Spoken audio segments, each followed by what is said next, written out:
Sub-Saharan Africa has been fundamental to the global prosperity of the advanced countries.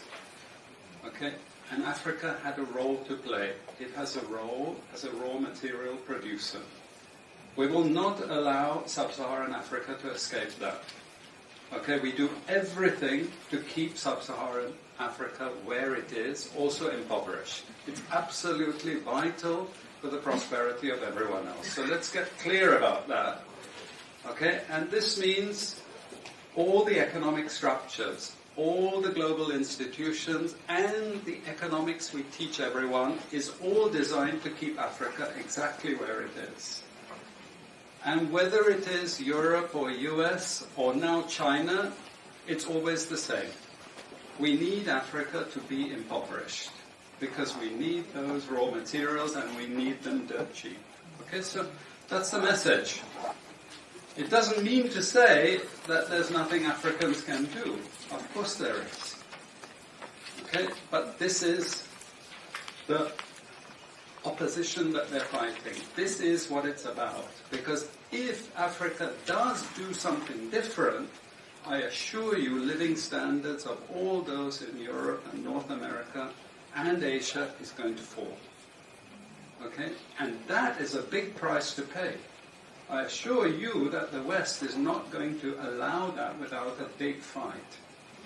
Okay, so this is what it's fundamentally about. What I want to show you is how these structures are operating.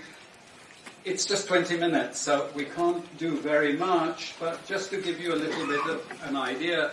And why I keep the ideology part there is because we are part of the producers of ideology. At universities and academic institutions, we are complicit in this whole enterprise. Okay, so the job of many Western academics is to convince Africans they have to keep doing what they're doing. Okay? And to show them it's your fault that you're poor. It's not our fault. It's your fault that you're poor. You know? So this is what we do in academic institutions, and I want to show that as well. We just start. This is what it's basically about, so you know what it's about. But I want to just show you the extent to which Africa is specializing in the production of raw materials and basic agricultural goods. We know the basic forces that have caused this underdevelopment. We know it's colonization.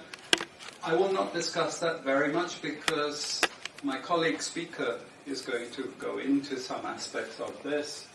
But I do want to discuss the global economic structures, the global financial institutions, and economic ideology, briefly, to give you a flavor of those.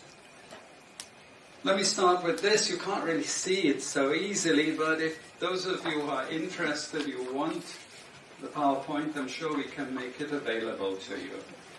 But the thing that you really need to see is the top line. Okay? And the extent of dependency is captured by this statistic at the top. Okay?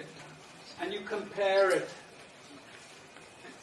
with all other income groups, and what you see is essentially in that one statistic how dependent Sub-Saharan Africa is on raw material production. Okay? This is the very heart of what makes Sub-Saharan Africa beat. Okay? Here, just to have a look at one very important additional statistic, with all this export coming from Sub-Saharan Africa, how much does Sub-Saharan Africa account for in terms of global trade value? We know there are vast resources coming from there, but look at the bottom line in terms of global trade value. Look at that. 0.5%, 1975, 0.95% going down to 0.1. To 0.1. Meaning that with all these vast resources being produced, how much are they getting for it? Nothing. Nothing. This is a very significant piece of data. Then I just want to show you what has happened to sub-Saharan Africa, because what we know, and from all studies, no country ever develops without manufacturing. Okay, producing raw materials will not take you anywhere. Producing basic agricultural goods will not take you anywhere. And let's have a look at how much manufacturing activity takes place in sub-Saharan Africa. We can look over the last 15 years. 20 years. And we see manufacturing has actually declined as a percentage of the total. This is percentages of total production in sub-Saharan Africa. How much of it is accounted for by manufacturing?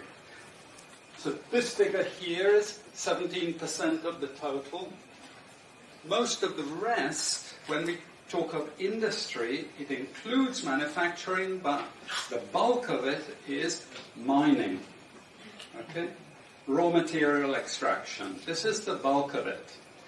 And here we see actually raw material extraction has stayed the same. What has caused industry to fall is the fall in manufacturing production.